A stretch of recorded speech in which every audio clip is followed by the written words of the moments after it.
지난달 26일 첫 시국선언 발표 이후에 이 교육계와 법조계로까지 확산되고 있는 현 상황에 대해서 최진영 변호사 모시고 함께 이야기 나눠보도록 하겠습니다. 변호사님 안녕하십니까? 네, 안녕하십니까? 네. 자, 지금 시국선언이요. 지난달 26일부터 시작됐는데 계속 정치로 확산되고 있죠. 그렇습니다. 네. 아시다시피 25일 날, 그 전날 이 최순실 씨 사태와 관련해서 박근혜 대통령이 처음으로 사과를 했죠. 그런데 그 사과에 진정성이 없다. 이와 같은 그 비판이 일면서 녹화방송이었죠. 그렇게 되면서 아까 말씀하신 대로 이 화해대에서 첫 그 시국선언이 나왔는데요. 시국선언 제목이 무엇이었냐 말씀드리면은 대한민국 최순실의 꿈이 이루어지는 나라입니까? 라는 그 대통령에 대한 항의성 그 제목이었는데요. 실질적으로 2012년 대선 때 그 박근혜 대통령이 내 꿈이 이루어지는 나라라는 슬로건을 걸었는데 그것에 대해서 이 젊은 그 대학생들이 항의를 하면서 풍자 있는 그런 모습이었는데 그것에 이어서 그 박근혜 대통령의 모교라고 할 수 있는 서강대에서도 그 시국선언이 있었고 그 이후에는 지금 전국 거의 영호남, 서울을 가리지 않고 상당히 많은 대학교에서 지금 항의 집회가 있고 실제로 지금 우리 법조계 같은 경우에도 서울지방변호사회에서도 이 사건에 대해서 성명을 내고 대한변협에서도 사건에 대한 진상을 밝혀야 된다라는 요구들이 계속 나오고 있는데요. 최근 같은 경우에는 교육계 그리고 또 심지어는 이제 공무원 사회에서도 이 부분에 대해서 여러 가지 목소리가 나오는 시점이 왔습니다. 박근혜 후보 시절에 내 꿈이 이루어지는 나라, 그게 내 꿈이 최순실의 꿈이었다. 학생들이 이렇게 얘기하는 거예요. 참 그 박근혜 대통령으로서는 참 뼈아픈 그런 그 꼬집음이 아닐 수 없었는데 오늘 또 보니까 그 본인이 2차에 걸쳐서 하면서 내가 참 이러려고 대통령을 하려고 했느냐. 국민이 행복해지기 위해서 내가 하려고 했었는데라고 하면서 모든 것이 자기의 탓이다라고 하는 것을 보면서 당시에 그 박근혜 대통령을 지지했던 사람들로서도 정말 가슴 아프면서도 참 이 부분에 대해서 과연 얼마나 그 진정성이 있느냐에 대해서도 일정 부분은 공감을 하면서도 일정 부분에 대해서는 여전히 미흡하다는 그런 여론도 상당히 있는 것 같습니다. 오늘 그 담화 발표 내용은 말미에 한번 변호사님한테 여쭤보고요. 오늘 하여튼 유체이탈 합법은 안 썼어요, 그죠? 네네. 여전히 그런 점에 있어서 자기가 자초한 것이다. 그걸 인정했죠. 그렇습니다. 자, 그 시국선언이 대학가로에서 각계로 번지고 있다 그러는데 이번 시국선언의 특징을 보면 고등학생, 중학생까지 참여하고 있는 거 아닙니까? 아, 그렇습니다. 실질적으로 저도 참 90년대 대학을 다녔습니다만 90년대 초까지만 해도 학생운동이 있었고 그 이후에는 IMF 같은 것들이 오면서 학생운동이 거의 잦아들었고 실질적으로 대학교 총학생회 같은 경우에도 이른바 운동권보다는 생활 밀착형 어떤 이슈를 드러내는 총학생이 있었는데 거의 한 20, 30년이 지난 이 시점에서 다시금 이와 같은 시국선언이 있다는 점에서 정말 대한민국 역사가 퇴보하는가 이런 그 걱정이 많고 실제로 지금 좀 전에 앵커께서 말씀하시는 대로 지금 대학생들이 나서기 전에 중고등학생들까지 나서는데 이 모습은 사실 지난번 4.19 이 문제가 됐을 때에도 4.19 항쟁이 있기 전에 이른바 부마 항쟁이 있었는데 부마 항쟁 같은 경우에는 그 당시에 마산에 있는 고등학생이 사체로 바닷가에 발견된 적이 있었습니다.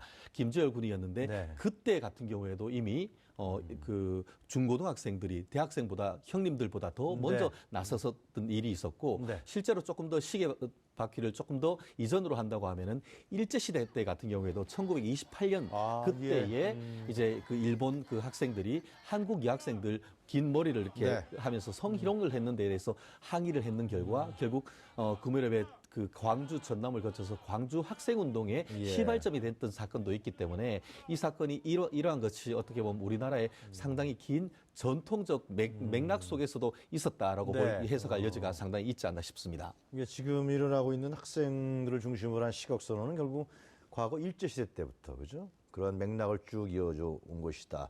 해방 그다음에 또 예를 들면 70년대에 박정희 권위 정권에 대항한 학생운동. 그렇습니다. 심지어 조선시대 때까지 우리가 역사의 수레바퀴를 돌리면은 조선시대 같은 경우에는 최고의 학교가 성균관이었죠. 성균관 학사들이 정권 그렇게 왕이 잘못 정치를 하면 청당 내지 곤당이라고 해서 한마디로 공부를 하는 것을 수업 거부를 하면서 네. 성균관에서 다 깨끗하게 비워버리는 것이죠. 그렇게 함으로써 정부, 네. 국왕에 대한 항의를 표시했던 그런 전통들이 일제시대를 이어서 4.19에 이어서 오늘에까지 도도히 이루어지는 큰 흐름이 아닌가 싶습니다. 우리나라의 어떤 그런 그 좀 고등 지식인들이 네네. 국가에 대한 어떤 책임 그리고 미래에 대한 전망 이런 부분에 대해서 그 젊은 학생들이 그런 부분에서 굉장히 공유하고 또 책임감을 느꼈었다는 거네요. 그렇습니다. 역사적으로. 특히 예. 그 학생들 같은 경우에 특히 중고등학생을 넘어서 대학생 같은 경우에는 네. 아직까지 사회에 때가 묻지 않았고 결국 자기의 이해관계와 관계없이 네. 세상을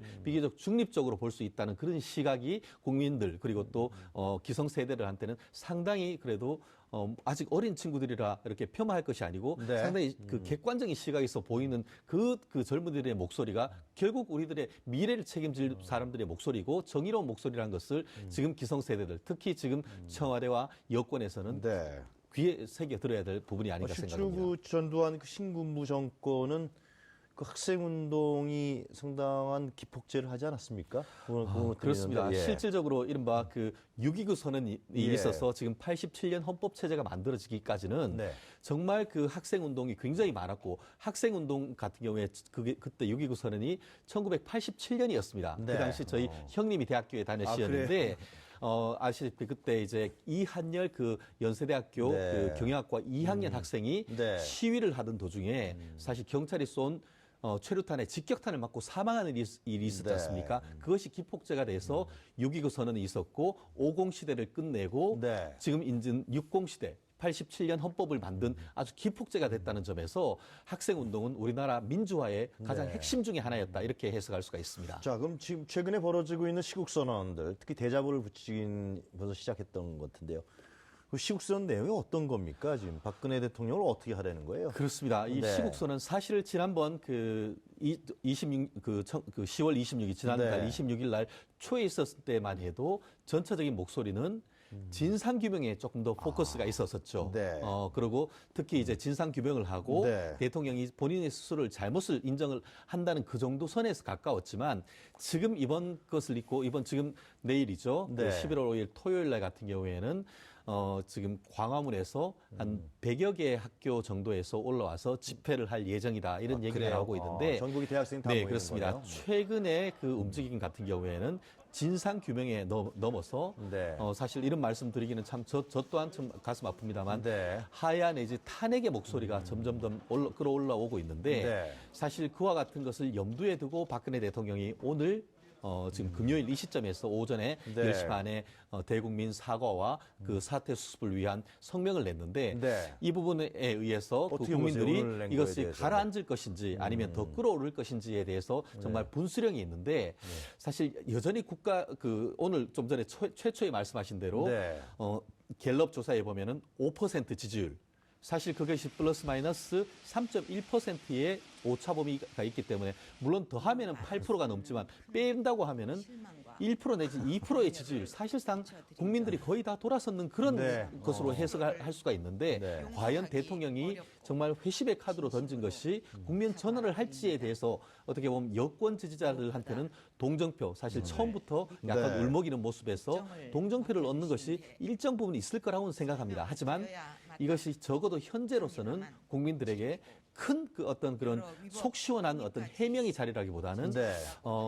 본인들이 모든 것을 이제 검찰에 다 하겠다. 이것은 개인의 비리다. 이렇게 했는 점에서 국민들이 크게 납득하지는 못하는다는 그런 지금 반응이 있다는 점에서 내일 생각보다 많은 또 사람들이 모일 여지도 있기 때문에 이번 주말이 네. 향후 전국에 상당히 큰 분수령이 될 가능성이 상당히 크지 않을까 그렇게 생각을 합니다. 지난번 26일 날 대통령 90초짜리 녹화 방송도 마찬가지였고 오늘 대국민 사과 겸해서 담화문 발표한 부분도 결국은 여론의 악화를 만든 길이지 이것이 어떤 국민의 민심을 받아들이면서 전향적으로 바꾸려고 한 대통령 태도는 아니다. 이런 것이 좀 계속 나오겠네요. 그렇습니다. 참 안타까운 사실 얘기입니다. 말씀하신 예. 대로 지금 석간신문 같은 경우에도 네. 이것이 있고 바로 했는데 뭐 석간신문이면서 상당히 보수적인 신문들조차도 네.